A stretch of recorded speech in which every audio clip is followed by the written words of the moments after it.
we have all, I guess at this point, packed down all our Christmas trees. It is a weird thing on the 6th of January to walk into a shop and find Christmas trees up. Am I right? I don't know if you still have your Christmas trees up. I know that in some European countries, it's tradition that they put their Christmas tree up the day before Christmas and keep the Christmas trees up all the way through to the end of January. Is it Norway or Sweden? I was there about 2 years ago at the end of January, and the church still had their Christmas trees up. Houses still had decorations. The mall still had the Christmas shops, Christmas decorations up. And I'm going to be honest, it looked a little bit weird. Now, one of the things I really don't like about the Christmas pack down is I don't like the Christmas pack down. It's kind of, you put up the tree with excitement for a new season, but taking down the tree, my son said this, he goes, Dad, it's so depressing when we take the tree down. It's so depressing, you know, because you go into Christmas with excitement, but then when you take it down, it's like Christmas has come and gone, and we're moving on with life. We have some trees out the front of our house, and just kind of equidistant set apart on either side of the pathway. And it came in the first week of December. I was decorating it with Christmas lights, some nice warm lights for the street. And while I was doing it, it started to rain. So if you come to my house, you'll see that the lights were nicely wrapped up the trunk, and then they were starting to go really nicely up the lower branches, wrapped around. And then it started to rain, and I thought, forget this. And so I rolled them up in a ball, and I held one end, and I literally started slinging them across the top of the tree. And did it with both, got inside, turned them on, and it looks fantastic. The problem I have now is getting them up there was one thing, but I have absolutely no idea how I'm going to get these lights down out of my tree. One of the things that I do love about the Christmas pack down is this, is all of a sudden you discover space that you never knew you had. You kind of feel like this image coming up on screen here. It's the same house, the same room, but all of a sudden, wow, look how much space I have. Now here are the facts. 3 weeks beforehand, you had that space, but you filled it with stuff that spoke of purpose. You put up a tree, you put up the decorations, you put the wreaths up in different parts of your house and lighting on the inside. You did whatever you needed to do, and you filled that space with stuff. But here's the thing, because Christmas has come and gone, that stuff that once had purpose now is only clutter. And so what needs to happen is this, is you need to pack down the tree, you put the tree away, hopefully you throw some things away at the same time as this, and then you end up going, whoa, look how much space we've actually got. You always had this space, but you filled it with something. Now, here's my question to you.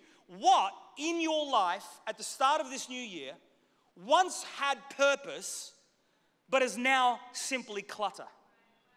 I wonder, what is it that you once used to do that no longer has life, no longer has joy, is just simply something that feels like it's holding you back, it's weighing you down. It was once a very good thing to do and to have, but now it's simply taking up space. You ever had a day where you were so busy that by the time you got home, you thought to yourself, oh, I forgot to breathe today? That's what we're talking about, moving into this new year. We're talking about creating space. We're talking about getting rid of the clutter so that we can live our lives a different year, embracing the greater that God has for us. We're going to do this. The Bible speaks into this in John chapter 10. We're going to read a few verses together. Now, before I read it, let me create some context. Jesus is speaking here to people who are doing okay. These people seem to have their life together. They're doing well in life. Money, not really any problems. They're not looking for charity, for handouts. It's not like their lives have fallen apart at all. They have it all together. They seem to be doing okay. And they're thinking about just continuing to do life the same way they've always done it. And Jesus steps into the equation and he speaks to them because he wants them to understand that the season has changed. If I come to your house in March and you still have your Christmas tree up with Christmas decorations and you're still playing Michael Bublé, who we only pull out for 3 weeks every year at Christmas, I'm going to be saying to you, hey, the season has changed. Let me just say it over everyone. The season, folks, has changed. I'm not talking about Christmas. I'm talking about the season of your past life. That's so old, you. That's so 2018. Welcome 2019. You ever see pictures of you from years ago and you think, what on earth was I thinking? I once had a pair of jeans, right? It's no joke. I had a pair of jeans that at one point were purple. They were purple. In fact, Morgan, stand up over there. Stand up. Stand on the chair so everyone can really see you. They were that color. But what you have to understand is these were skater surfer trousers jeans circa early 1990s. These bad boys, they were so wide that the cuff was bigger than my foot. Okay, and they were awesome. They were purple and they were so cool. Thanks, man. And I used to play in a schools band. So we used to go in, we used to tour, we used to go into schools band. I'd be playing and it was the coolest thing in the world. But I wore them so much that they faded from purple to pink. When pink was not cool. And then, how's this? When my wife was 9 months pregnant with my daughter, she wore those jeans as her pregnancy trousers. It's true, isn't it? It's true. It's absolutely true. And I look at those pictures of me wearing that and thinking, what was I wearing? Anybody remember the 80s? Come on, anybody remember the 80s? Come on, you liars. Anybody remember the 80s? You look back at that and you think to yourself, what was I wearing? Or maybe you're still wearing it today. The season has changed. John chapter 10, verse 1 says this, most assuredly, Jesus speaking, I say to you, he who does not enter the sheepfold by the door, but climbs up some other way, the same as a thief and a robber. But he who enters by the door is the shepherd of the sheep. To him the doorkeeper opens, and the sheep hear his voice, and he calls his own sheep by name and leads them out. And when he brings out his own sheep, he will go before them, and the sheep will follow him, for they know his voice. Yet they will, by name, and leads them out. And when he brings out his own sheep, that didn't make sense, he goes before them, and the sheep will follow him, for they know his voice. Yet they will by no means follow a stranger, but will flee from him, for they do not know the voice of strangers. Jesus used this illustration, but they did not understand the things which he spoke to them. Jesus here is principally speaking to a pastoral community. These people, they know about sheep and they know about the shepherd. And so Jesus is speaking to this pastoral community. Some of it may be lost in 2019 in central Manchester. But what he's saying to you and I is this, is that there are many things that are vying for attention in our lives. There are many things that are trying to be our shepherd. The famous psalm in the Bible, the Lord is my shepherd. There are many things that are trying to be your guide. There are many things that are trying to be your God. There are many things that are trying to be your Lord. Many things that are trying to barge their way into your life and become central and become number one in your life. Jesus is saying this, anything other than him as central to your life is nothing but a thief and a robber. A week and a half ago, when my neighbors had their house broken into, I ran across and the robbers had gone and the back window was smashed. But later that afternoon, I spoke to the lady. She's in her 60s. She lives alone. And I said to her, "You okay?" And I said, "What happened?" She explained what happened. And she defined for me what a thief is. A thief is someone who invades something and takes away something that does not belong to them. Jesus is saying here that in your life, if you center your life on anything other than the person of Jesus Christ, then that thing that you center your life in is like a thief and it's like a robber. It's robbing you and I of a true sense of eternal purpose. It robs us of that sense of peace, of identity in God. It robs us of knowing the true creator of our souls, which is Jesus Christ, which is why he goes on and he uses the language here. He says, the sheep know the shepherd's voice. Friend, let me pause and just say this. God is a speaking God. God is still speaking today. And to those in church today and those watching online who are prepared to be led by him, you have the ability to sit in church and to hear God's voice. You can hear him in worship. The band wrote that new song for the series, the greatest song that we've just sung. You can sing a song like that. You can hear God speak. You can be just walking into church or driving to church and you can hear God speak. You can be sitting during a sermon and you can hear God speak. And it's amazing, if we get 100 people in a room after this service, 100 people will hear 100 different things. Even though we're preaching on one thing, because God's trying to say different things to different people at different times. But church, God is a speaking God. Now listen, I know that seems insane. I know it doesn't make sense. I know to people who Jesus says in the text are not part of the sheep pen, it doesn't really make sense. What do you mean God speaks? In verse 6, it says here, they did not understand the illustration Jesus was using. Later on in verse 19, it says, they all said, he's a madman, he must be possessed, there is something wrong with him. But for those of us who know what it is to be led by the shepherd, by God, we know what it is to sit in church and to hear him speak. For those of you who are prepared to be led by him, you can sit in a place of temptation and you can hear God speak. You can be at a crossroads in your life and you can hear God speak. And the reason some people think you are weird and I am weird is because you have the ability to hear the voice that maybe the Bible says nobody else can hear. That's why Jesus says here on numerous occasions, my sheep hear my voice. He calls the sheep. They know my voice. They do not know the voice of strangers. And all of this is written so that you may know that in this year, Jesus is calling you out. Church, right now, first Sunday of 2019, Jesus is calling you out. That's why he says, they know my voice. They know my voice. God is calling you out. He's calling you out. What's he calling you out to? Well, I want to suggest it's found in the next few verses here, verses 7 to 10. Jesus said to them, most assuredly, I say to you, I am the door of the sheep. All who ever come before me are thieves and robbers, but the sheep did not hear them.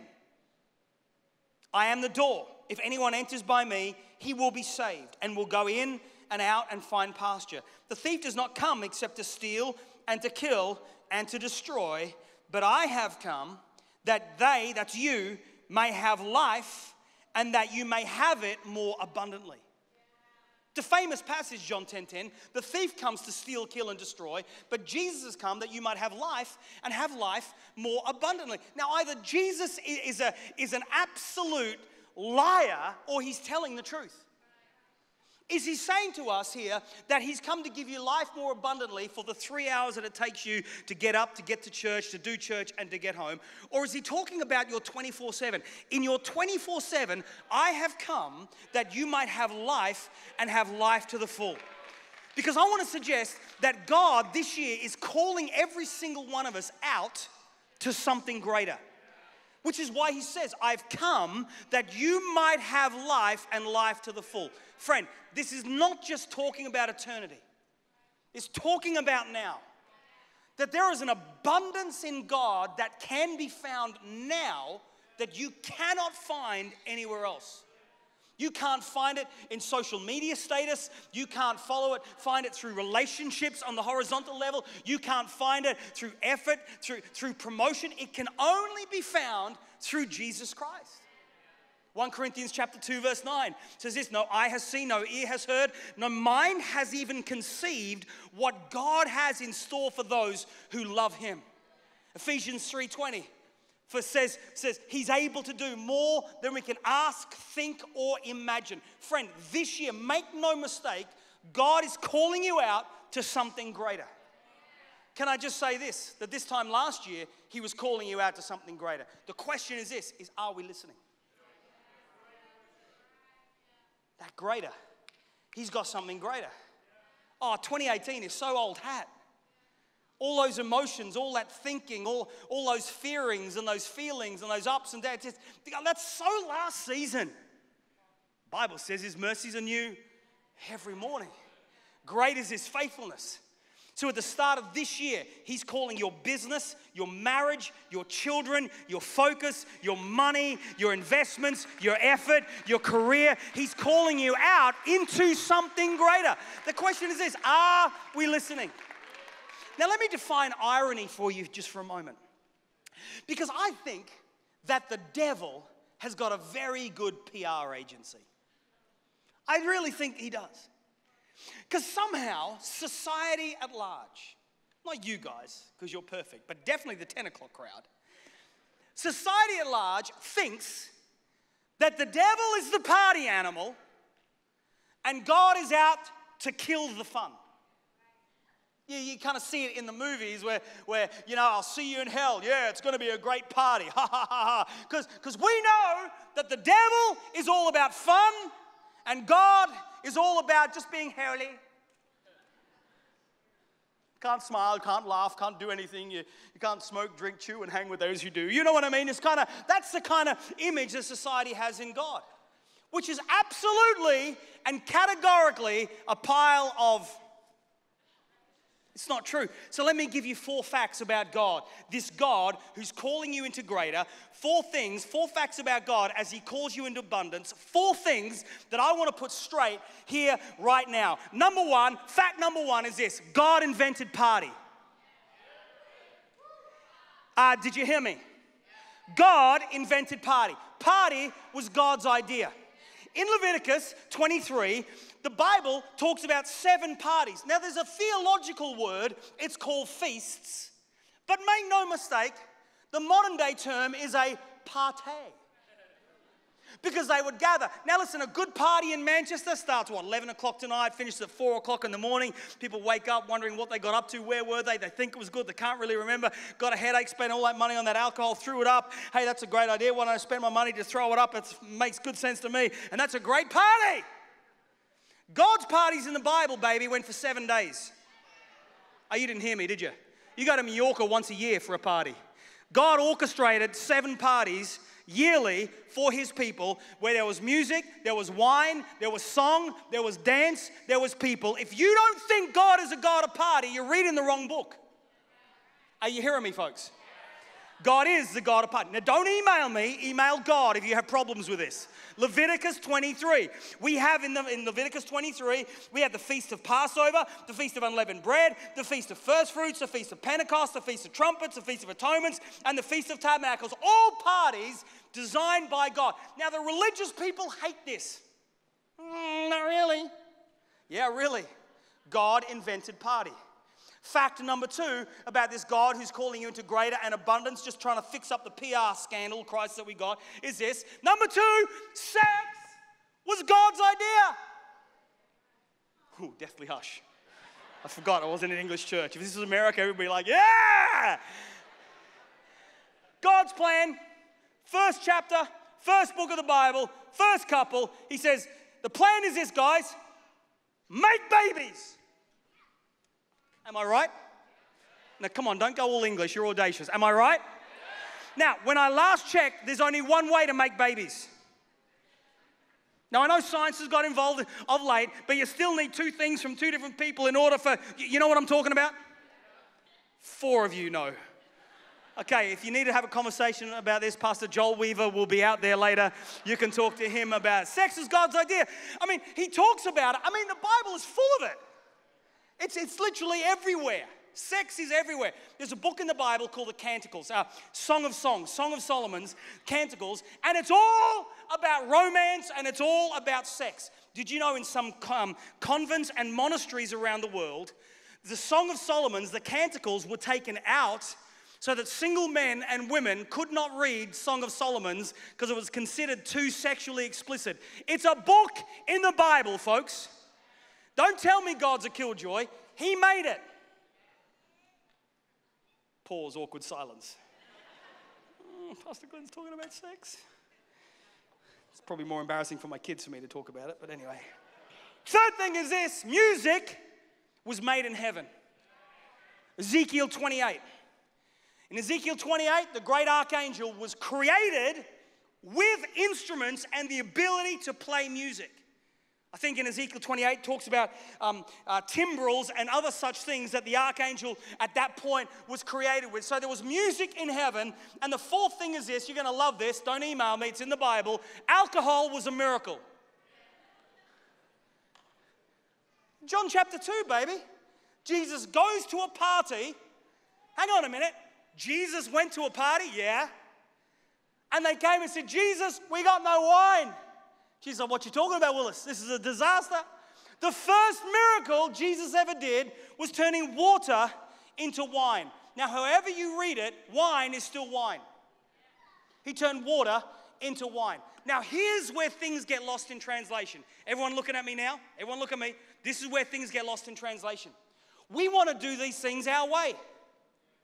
And the devil says, hey, you're free to do what you want any old time. Listen, friend, you don't live your life free. You live your life with guidelines. Thank God for guidelines when we drive a car. You imagine if the motorways were just a free-for-all. Go any direction, any lane, undertake, overtake. I mean, I know that happens right now. Thank God that there are guidelines called traffic lights. My daughter's just passed her test and she's driving. Thank God for guidelines is all I'm saying. You wouldn't want to get on a plane where the pilot wasn't aware of the guidelines.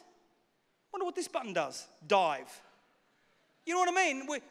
We love guidelines, apart from in some of these areas where we just want to be free to do what I want any old time. Try that in your car when you're driving this week. You watch what'll happen. Friend, it's called health and safety. You have a health and safety office probably in your place of employment. HR, it's all about your well-being. God did all these things, but they came with guidelines. He is the ultimate HR manager. He is the ultimate HSA. He wants you to do these things, but in a safe way. So let's have a look at this. God invented party. The parties today are all about me, myself, about what I can get. It's called hedonism, but God's parties were about celebrating Him, life, each other, but with Him as a central focus. Imagine that party you're about to go to next. Imagine if Jesus was right there.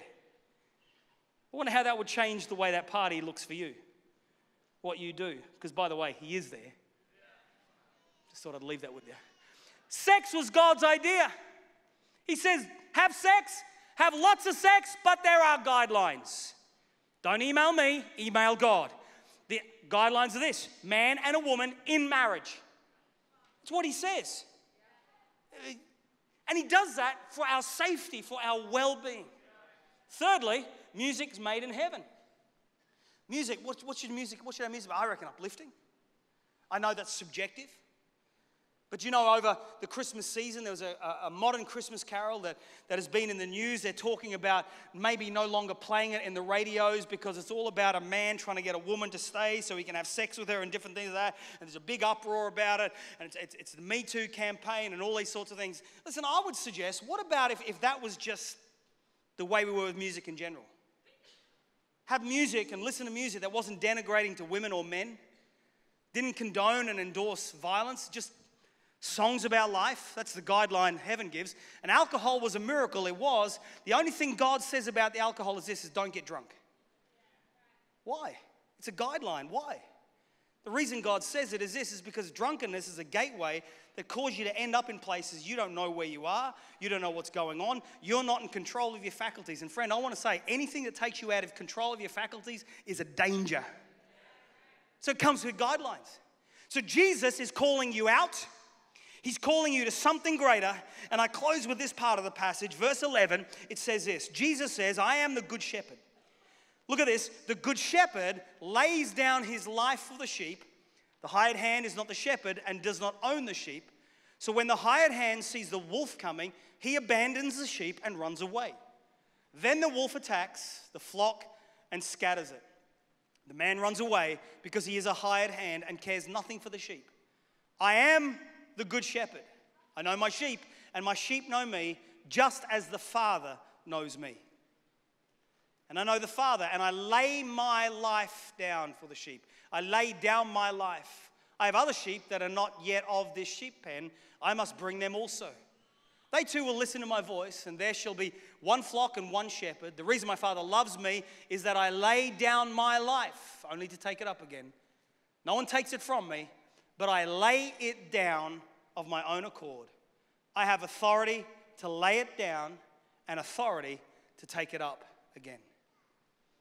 Jesus is calling you out to something greater. How does he do it? By laying down his life. Audacious Church, in 2019, God is so committed to your greater that he laid down his life so you can access abundant life in him. He loves you so much. There is no other little g God. There is no one else in the world who would ever have done that. But God, the shepherd, he loves you and I so much. He is so much into your abundance. He is so much into your greater that he said, you know what? I am going to abandon life for abundant life. Philippians chapter 2, your attitude should be the same as that of Christ Jesus, who being in very nature God, did not consider himself equal with God, but he came, he humbled himself, taking the very nature of a servant. He humbled himself even to death upon a cross. Your attitude should be the same as Jesus, who came down and gave up his life. Friend, I want to suggest that this year, in order to embrace something different, in order to access something greater, and to use the language of John chapter 10, verse 10, in order to access abundant, you have to abandon life in order to access abundant life. I was watching The Greatest Showman over Christmas. Saw the trapeze artists. The only way for them to get from this side to that side was they had to abandon this in order to access something new. You pack down your Christmas decorations. Out with the old, in with the new. And I wonder, what in your life do you need to abandon? What clutter in your life do you need to let go of in order to access something greater, something different this year? Because Jesus Christ has something greater for every one of you. Friends, would you look at me just for a moment across this place? I know you're taking notes.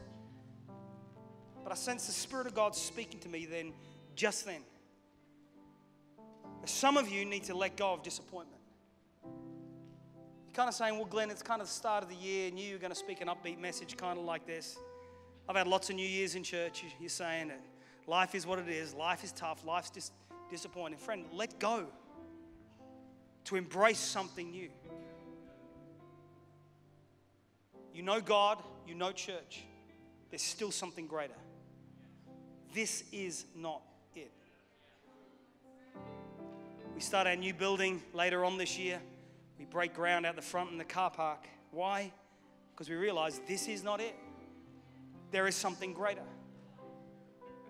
Can I suggest all across this place that maybe there's sin that some of us in this place need to let go of in order to embrace something new? You need to abandon that in order to access the abundance of what God has.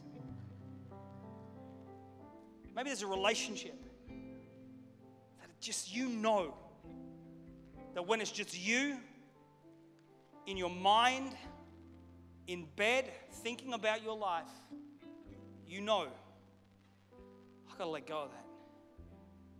I've got to abandon for the abundant. I love what Hebrews chapter 12 says here. It says here in the text, therefore, since we are surrounded by such a great cloud of witnesses, let us throw off, abandon everything that hinders and the sin that so easily entangles. I want you to notice there's two different things. Sin will trip you up. We're going to let go of that. But there's also clutter from last season. That's not bad. It's just March and it's not Christmas anymore. Pack up your Christmas tree. It's a new season. Some of us in this place, I think, just need to abandon the sin to embrace abundant. But others need to let go of things that are just holding us back like an anchor. And let us run abundant with perseverance the race marked out for us, fixing our eyes on who? Jesus Christ, the pioneer and the perfecter of our faith. For the joy set before him, he endured the cross. In other words, he laid down his life, scorning its shame. He sat down at the right hand of the Father on the throne of God. Consider him who endured such opposition from sinners, so that you will not grow weary and you will not lose heart. Consider him who endured such. He abandoned his life for your abundant life. Consider him, so you will not, in 2019, grow weary and lose heart. What I've got to do is I've got to abandon for abundant. So let me ask you, church, where's the clutter? What's the problem? What's holding you back? What a perfect opportunity we have in the moments that we have left just to get rid of the old and welcome the new. I love what Jesus says here. He says, I am the door. I am the door. The picture that we have here is the shepherd with the sheep. What the shepherd would do is the shepherd would make a pen out of bramble, out of wood, out of sticks, and it would be like a U shape, and there would be no door. The shepherd himself would become the door. The shepherd would sleep in the doorway, protecting the sheep from the thieves, from the robbers, from the wolves, from things that would come and attack.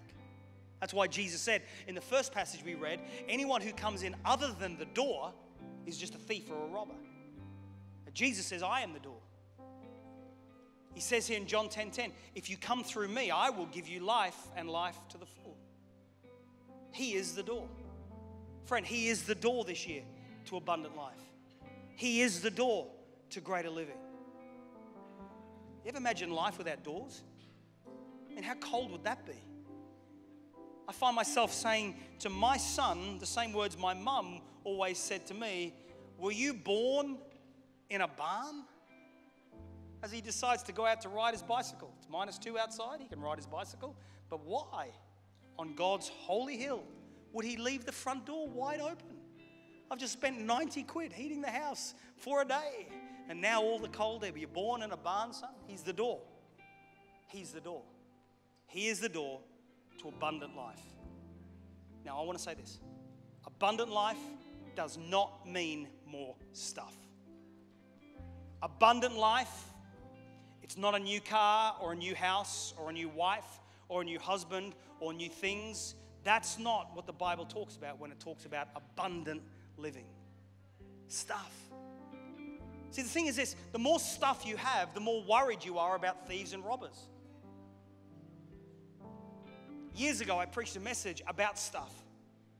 That every house has a drawer under the hob that I call the stuff drawer. The stuff drawer has everything you need for life and godliness. Everything is in there. There's buttons in there. You don't know where that button is, but it goes in the stuff drawer just in case you put on your favorite shirt later and you realize that's from, it's from my favorite shirt. In the stuff drawer goes half charged batteries. You think they've got charge. You're not too sure. You're just going to put it in there. You put needle, you put thread, you put odd things, you put candles that are not quite burnt down, but you want to use new ones. So you put half a candle in there. This stuff drawer breeds, and then before long, you can't fit stuff in your stuff drawer anymore, and so you have 2 drawers. And we used to have a house where we had a cupboard under the stairs, and we used to call that hell, because everything that didn't fit in the stuff drawer used to go in hell. And it was a classic scenario where you would open the cupboard door, all the stuff would fall out on you, and then the bowling ball would roll out and hit you on the head and concuss you. You didn't even know you had a bowling ball. It was in hell. Now people put their stuff in garages, and we can't park our cars in the garages because it's too much stuff. And now how cool is this? People actually go to warehouse space, and they hire warehouse space in containers in order to store their stuff. And we keep gathering more stuff until life is absolutely stuffed. But there's no peace. There's no sense of purpose. Because purpose and peace doesn't come from stuff. Purpose and peace is found in a person. And he says, I am the door. So would you bow your heads and close your eyes all across this place?